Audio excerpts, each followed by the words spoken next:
A one, two, a one, two, three, and.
Hi, my name's Annie. I'm a senior, and today I'm going to be talking about the jazz ride cymbal rhythm for drum set.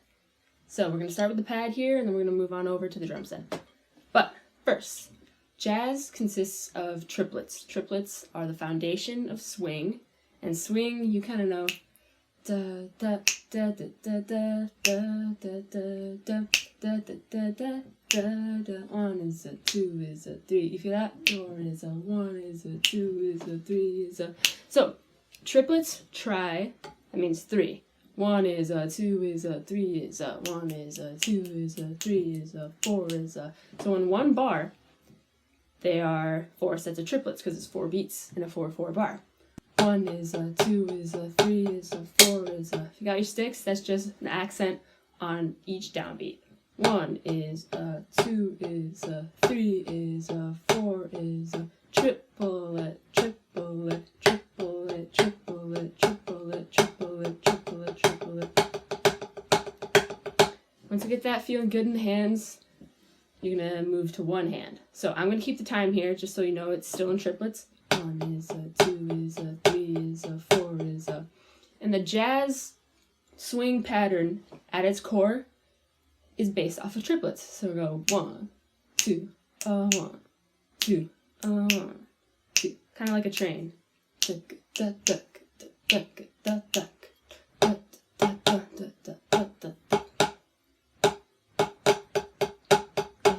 Is a 4 is a 1 is a 2 is a 3 is a 4. So you hear better?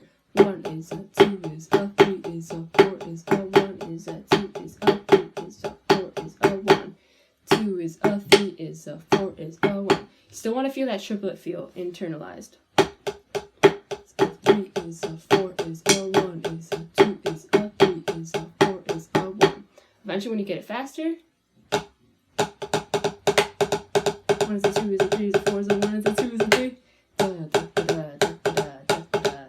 is a 2 is a 3 is a 4 is a 1 is a 2 is a 3 is a 4 is a. Now speed comes with time and practice. So once you get in the hands, 1 is a 2 is a 1 is a 2 is a 1 is a 2 is a. Keep it in your mouth. 2 is a 1 is a 2 is a 1 is a 2 is a 1. 2 is a 1 is a 2 is a 1 is a 2 is a 1 is a 2 is a 1. That's your basic ride cymbal pattern. Now let's hop over to the drums. Alright, now that we've got the basic hand pattern down, we're going to bring it to the ride cymbal and then add our foot on the hi-hat over there. So, triplet, triplet, still in our mind. Triplet, triplet, 1, 2, ready, go.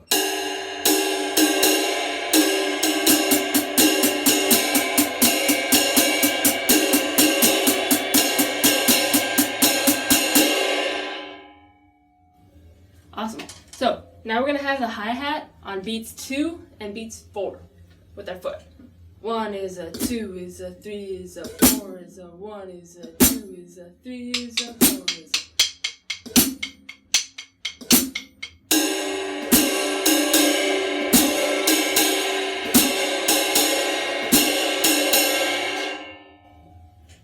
Now I'm going to do a little bit of a demonstration with all these combined with a little bit of the left hand. 1, 2, 2, 3.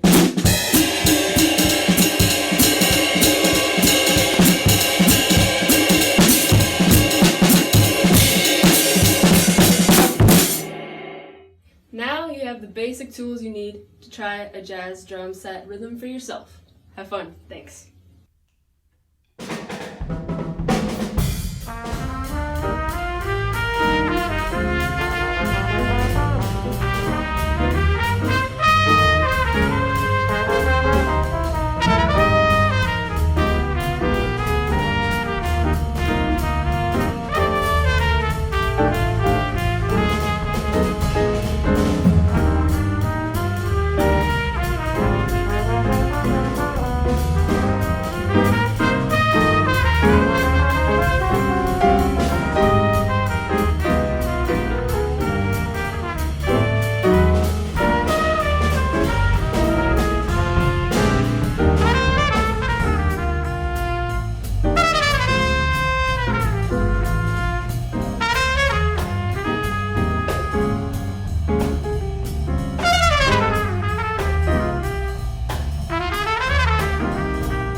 Hi, my name's Sean. I'm a trombone player at Wheeling High School, and today I'm going to talk about 2-5-1s. Now, a 2-5-1 is a very common chord progression in any genre of music from classical to hip-hop. You will hear this progression or some form of this progression everywhere. So, let's get right into it. I want to start with scale degrees, so we're going to use the F major scale. Every note is assigned a number. 1, 2, 3, 4, 5, 6, 7, 1. What we're going to do is we're going to take the second, fifth, and first note. G, which is the second note of the F major scale. 5, which is the fifth degree of the F major scale. And 1. You'll hear that everywhere, obviously. But we don't want to just play the root notes. That's what those are called, the root notes. We want to actually make scales out of it. So what we're going to do is we're going to apply triads to each of these chords, right? Using the notes in the F major scale. So if you make a triad based off the F major scale going off of G, you'll create a G minor triad. You have B flat in there, which is the fourth of the F major scale. You have the D, which is the sixth. And then we're going to go to our 5 chord, which is a C major triad. You have C, which is obviously the fifth, E, which is the seventh, and then you got G, which is the 2 again, but it's going to be in this chord. It acts as the fifth note of this particular chord, the C major triad. And then we're going to finally resolve back to our F major chord, which is just 1, 3, 5, 1 on top. Now that's cool and all, but we can do more with it. So particularly in jazz, you add extensions. Extensions refer to notes beyond the fifth degree, because before we were just doing triads, right?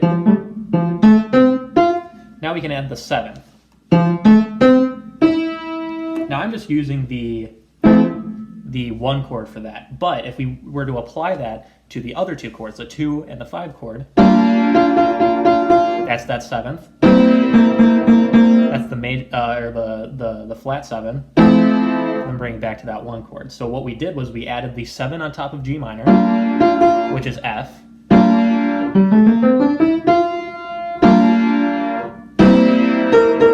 The flat 7 of our C major triad.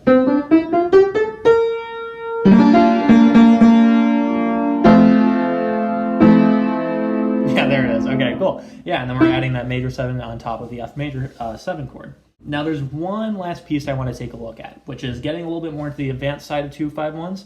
However, it is a pretty common mechanism at the same time. So what we're going to do is on our 5 chord, we're going to add what's called a flat 9. So what we're going to do is going to go up to the 9th degree of the scale, or the 2.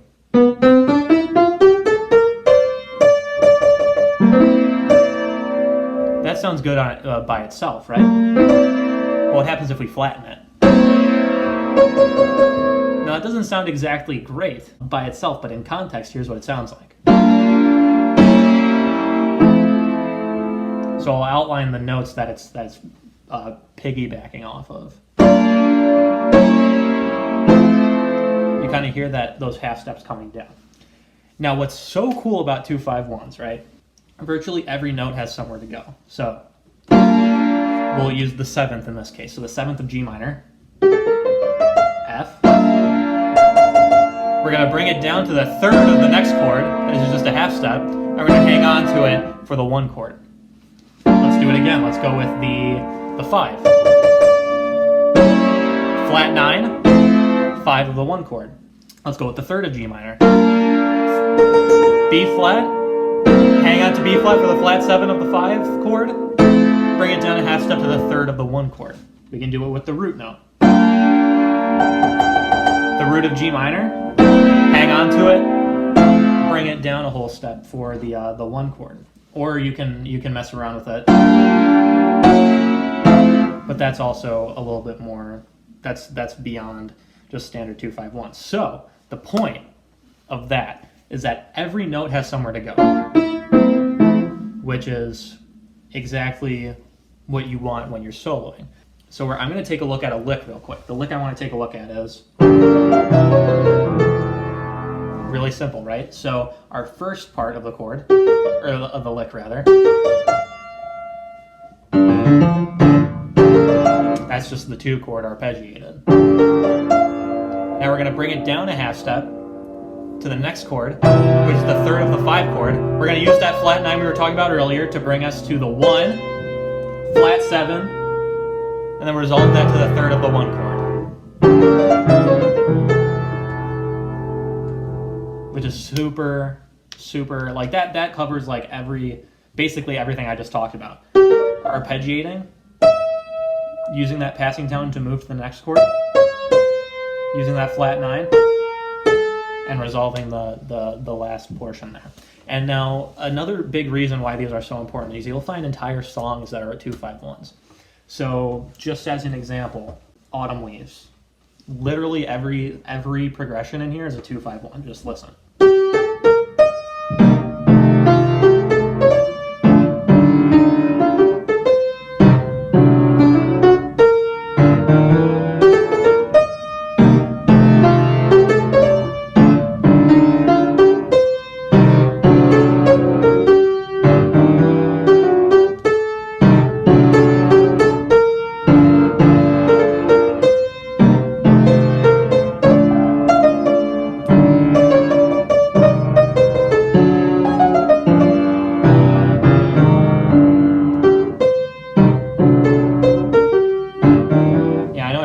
Screwed up on the melody a few times there, but regardless, I mean, if you want to take a look at that tune, 2-5 going to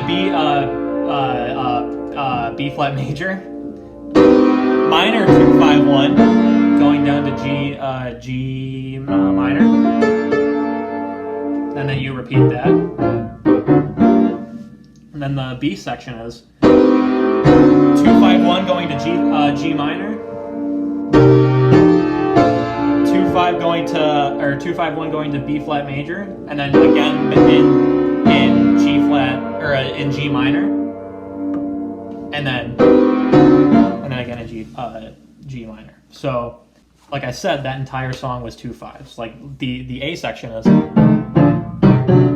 that's the A section just kind of compressed a bit. That's what's so important about learning these 2-5-1s, and what's another like little thing you could use, which I don't particularly use too often unless I'm crunched for time and like practice time, is you can play 2-5-1s and just use the scale that belongs to the 1 chord. So we just did it in F, right? I'm going to play the F major scale over each of these chords. And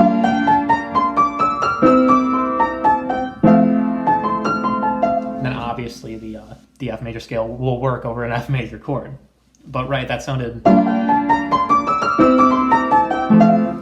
it sounds good, right? So if you really wanted to, which I would suggest learning your 2-5s and arpeggios and like doing that first, but if for whatever reason a chart is thrown at you and you're told to solo on it, and you're like, oh no, I haven't brushed up on my 2-5-1s in a while, look at the 1 chord of each of those 2-5s. Just use the 1 chord to solo over it. So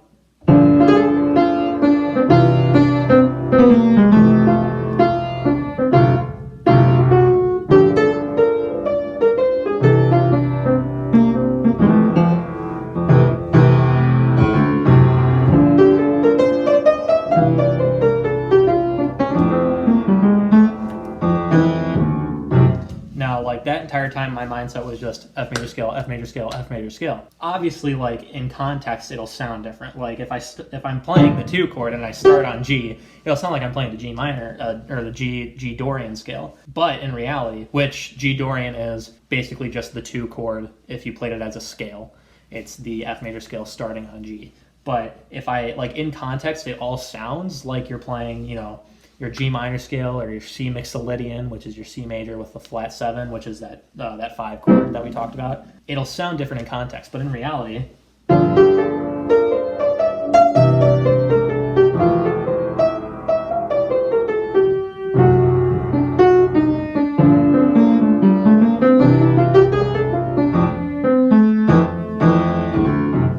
so yeah, that's a cool little mechanism. But before you do that, or I suppose you could work on that first and then really start to dive deep into 2-5-1s. However, the absolute starting point is learning arpeggios.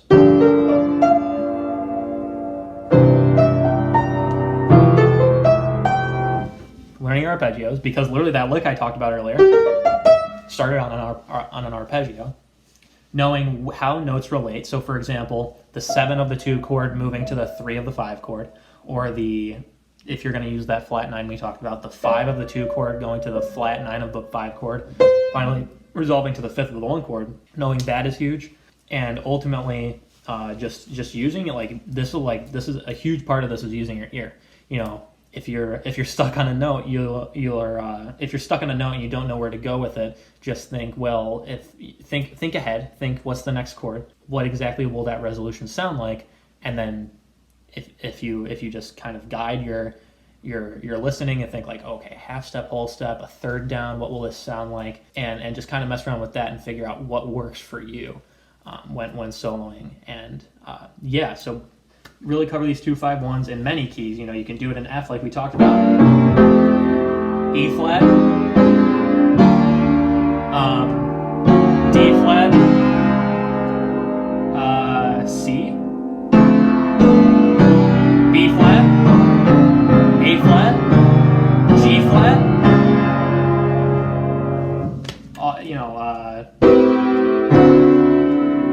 oh wait, did I play that wrong? No, there it is. Okay, cool.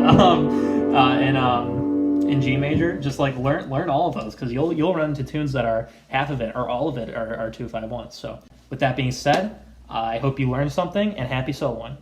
A 1, 2, a 1, 2, 3.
Hi, my name is Nicole Coton, and I'm the jazz pianist here at Wheeling High School.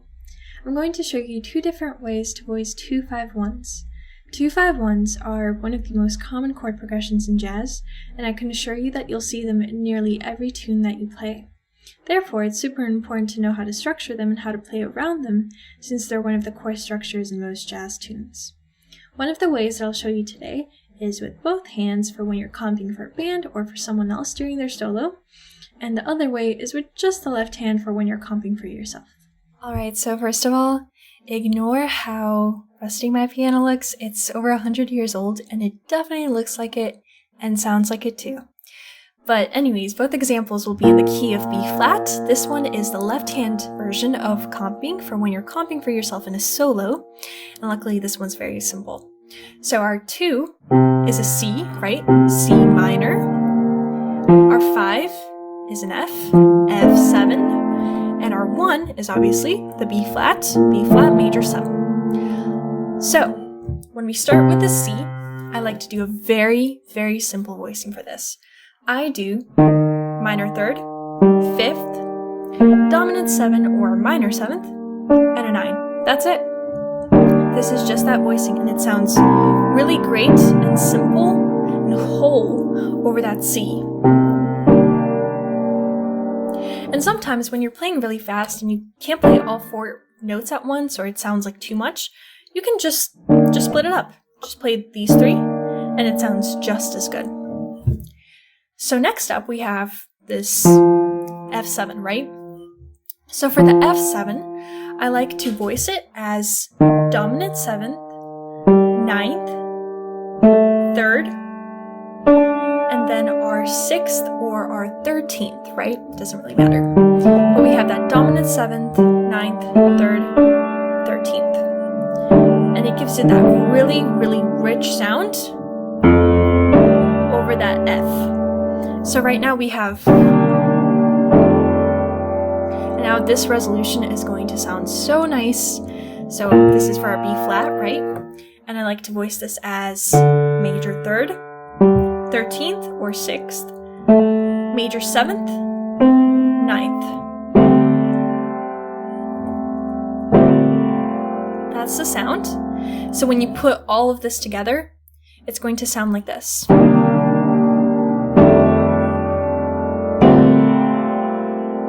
Which sounds really nice. It definitely hits all of the right notes, all of the major notes. And this is for your left hand. You obviously don't have to play all 4 of these notes at the same time. You can split up the chord, play only 3 of them, or just play the 3 and the 7s. But this is my favorite way to voice 2-5-1s with the left hand. So this one is a little bit harder just because we do use both hands for this, but it's still the same idea and the same sound, because we're still in the key of B flat, and we still have our 2-5-1, our C, F, B flat. So for the C minor 11th, I'm actually going to start with the root in the left hand. Sometimes roots are frowned upon in voicings, but it works out really nicely with this voicing because it doesn't override the sound, and it actually sounds more like a harmony rather than a root, so I do like to use it. So we have the root, which is our C, obviously. Then we have the F, which is the 4th or 11th note in relation to C. Then we're going to have the B flat, which is the 7th, the minor 7th.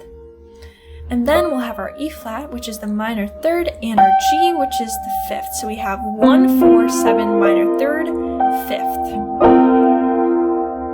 So that's our C minor 11th. Then we're going to go on to the F9. For the F9, I like to do a 3 and the 7 in the bottom.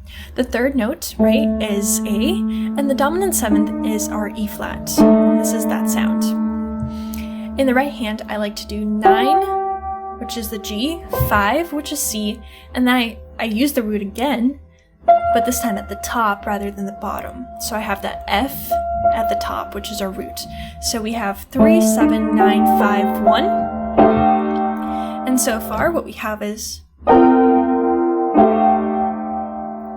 And for this resolution, it's so nice because we only change 1 note.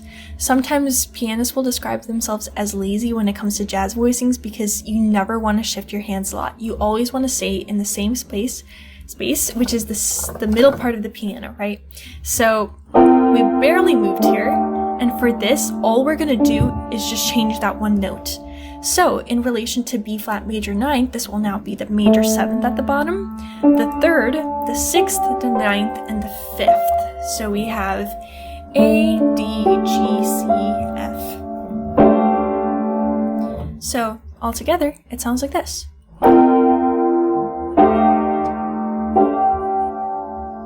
And it resolves really nicely because we do keep those same tones and we just shift that one note. I know that was a lot of information and there were a lot of numbers and letters in that, but thinking about chords as numerical patterns and structures rather than just ambiguous sounds and harmonies will definitely help you organize how you want to incorporate some of those really important notes into your chords so that you're not leaving anything out and so that you're adding to the overall harmony and richness of sound. And even if you don't play piano, I think this is still really important to know and to experiment with because it can help you figure out some of the really important leading notes and guide tones that will help you with soloing and will help you with structuring out some of your lines. So I hope that this helps, and I hope that it makes life as a pianist a little bit easier because I know that it can be pretty overwhelming sometimes. Bye!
Hi, my name's Olivia and I'm a trumpet player at Wheeling High School. And today I'm going to be demonstrating a warm-up routine that could help you improve your range on your brass instrument. So without further ado, let's begin. To start for warm-up, we're going to do 2 breathing exercises. The first one's called the paper airplane. So basically what you do is you inhale as you wind up the airplane getting ready to throw it.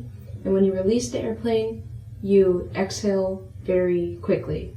So I'll demonstrate it. And I really like this exercise because it almost imitates what it's like to play high notes in terms of air. And high notes require a lot of hot and fast air. So it's kind of a metaphor. The winding up is preparing to play the high note by gathering up the air. And releasing the airplane is playing the notes. So that's really cool. And the second exercise is a little bit longer, but we're going to modify it for time's sake. And it's basically where you inhale for a certain amount of counts, and then you hold it for the same amount of counts, and then you exhale it for the same amount of counts. So I recommend that you use a metronome for this. I set mine to 60 beats per minute, and we're going to do that. So we're going to do 4 in, 4 held, and 4 out.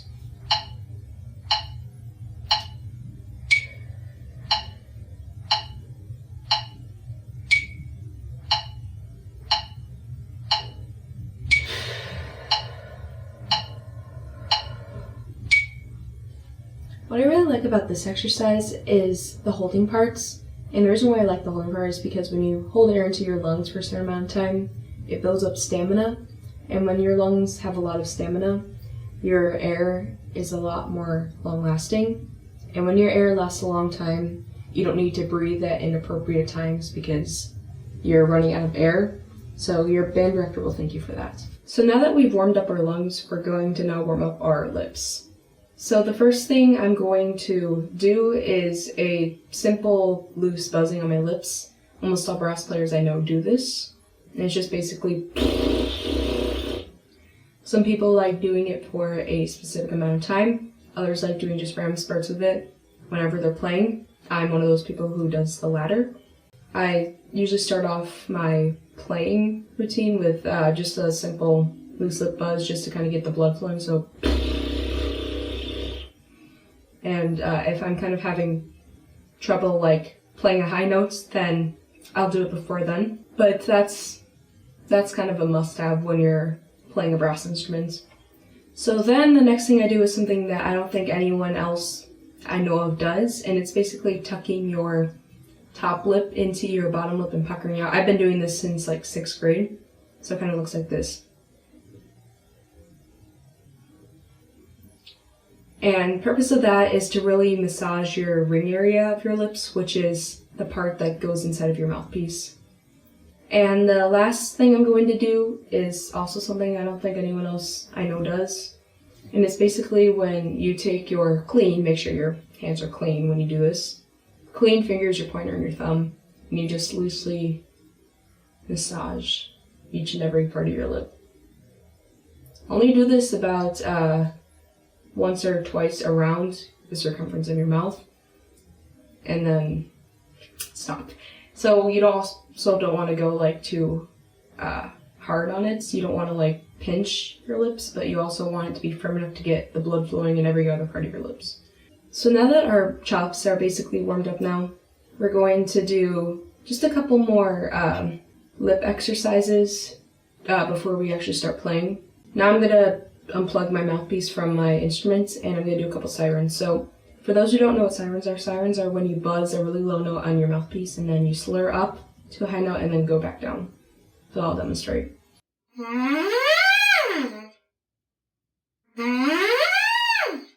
And so you don't have to play the exact same notes I'm playing.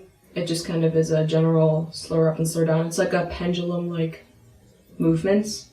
And the trick is to not tongue or slur up to a higher note. Like if you're like playing a high notes when you buzz, you don't want to try to like slur up again. You just want to go from a low note and just hit whatever note you hit and go back down.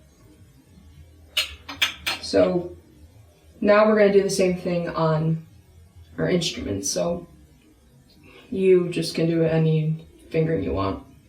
And that sounds like this.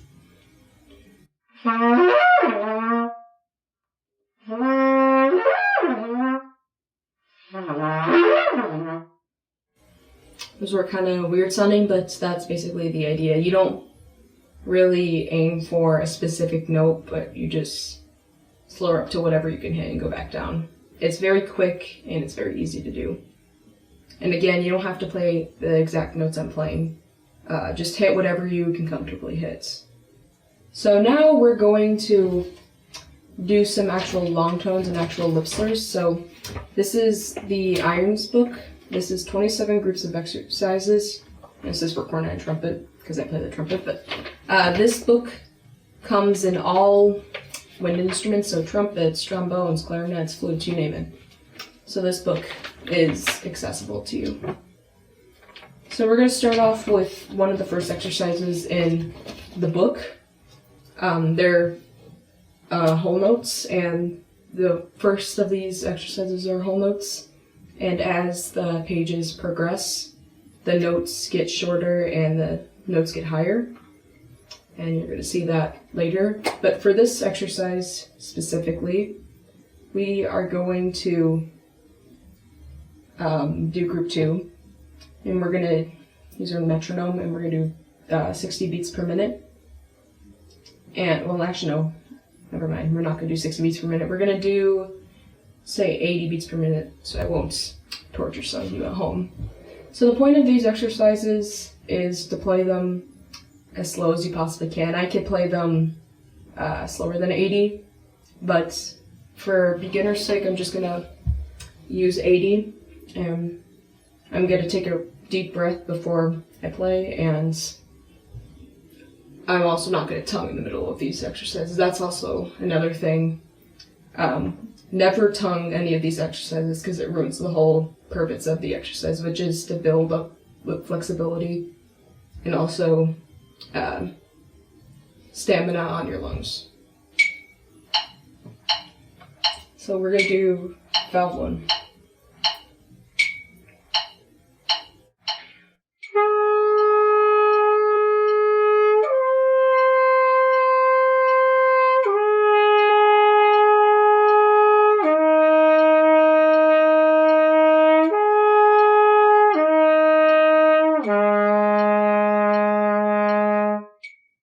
Once again, this is a very easy exercise to play.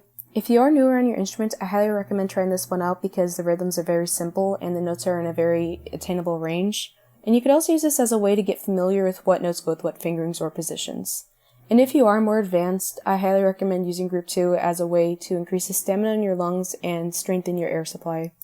So before we get on to a more difficult exercise, here are just a few other exercises from the Irons book that are for people who are not yet ready for 16th notes or just need a little bit more practice on some lower notes. Group 5 is a good exercise for beginners who might not exactly be ready to play longer notes, but have already felt comfortable playing the notes that Group 2 offers. Group 6 is the exact same as Group 5 in cut time. Group 8 is a good exercise for musicians who are ready to play harder rhythms and are comfortable with the range that Group 2 offers. The next exercise I'm going to be demonstrating is Group 9. Group 9 is a good exercise for those who are finally ready to play harder rhythms such as 16th notes. If you are a beginner, I highly suggest you make sure you can play the high notes and hit every single partial smoothly before you worry about the rhythm or the tempo.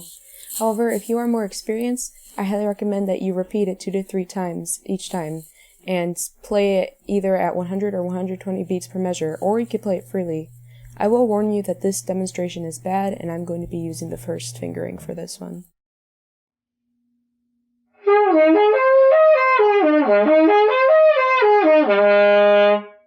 Before I demonstrate my next exercise, here are just 3 more exercises between Group 9 and the next group that are really good for people who want to get a little bit more extra practice in before they play really high notes. I want to bring attention to Group 12 and Group 14 especially, because Group 12 kind of previews what notes are going to come in the next exercise, and Group 14 is good for people who want to mess with the 12/8 time signature and work with triplets more often. So this is where the exercises start getting a lot more difficult. Group 18, for example, not only has very high notes, a lot higher than Group 9, but there's also a big sextuplet at the end of it. And if you are a beginner, I highly recommend you stop right before Group 18, or if you think you can handle it, then I would take this rhythm very slowly, about 60 or 70 beats per minute, and I'd make sure that the highest notes are attainable before playing. And if you are more experienced, I would also make sure that these notes are within your range, and I would play it at a moderate speed of about 100 beats per minute, and I'm going to demonstrate with valves 1 and 2.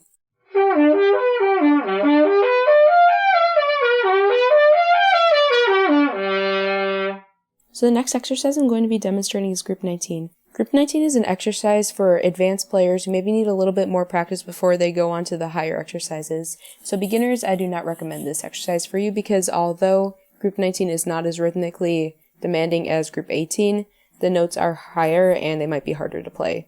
But if you do choose to play this, I would make sure that the notes are attainable in your range, and I'd repeat it 1 to 2 times, and I'd play it at a more faster speed, like 130 beats per minute, and I'm going to be demonstrating this on valve 2.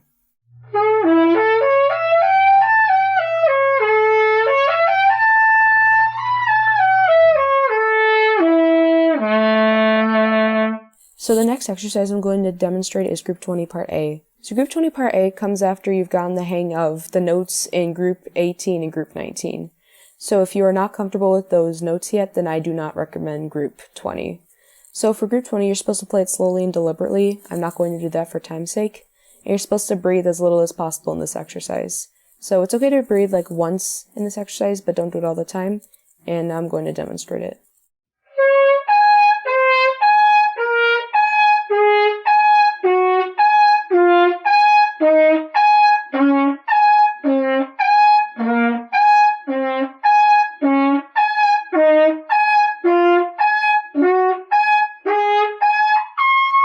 Stopping at Group 20 is a perfectly okay thing to do because those notes require a lot of air and energy.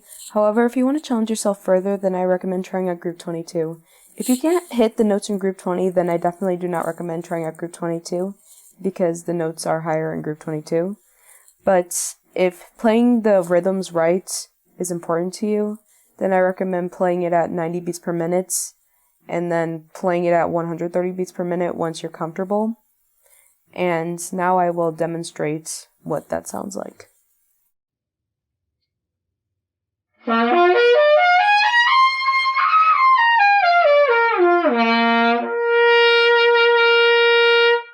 So a very important thing to keep in mind is to never break your air by tonguing your breathing when you're struggling to hit a note in the middle of a lip slur exercise. So you might have heard in the last clip of me playing that I was struggling to hit the high note in the exercise. And it took me a lot longer for me to hit the notes because I kept adding air and trying to slur up to hit the notes, and then after I hit the note, I went back down and finished the exercise. That's the most successful way to solve that problem, is to maintain your air supply and try to slur up because you're keeping a steady airflow, and by doing that, you're building up stamina in your lips. So if you do happen to struggle on a note, just keep trying to slur up until you hit the note. And if you don't hit the note, then start over or do something else. So that about wraps up my tutorial video. Hopefully someone out there found it helpful or intriguing in some way. I tried my very hardest to make sure there was something in there for everybody. And just a few final thoughts. First off, no one gets immediate results, so don't be discouraged if you're not getting the results you want quick enough. Second off, the only way you can truly improve is if you're willing to put the work in, so try your hardest to practice as much as you possibly can. And probably the most important thing is to try to have fun and try to enjoy the process you're going through. And with that, I say good luck, and thank you so much for watching this.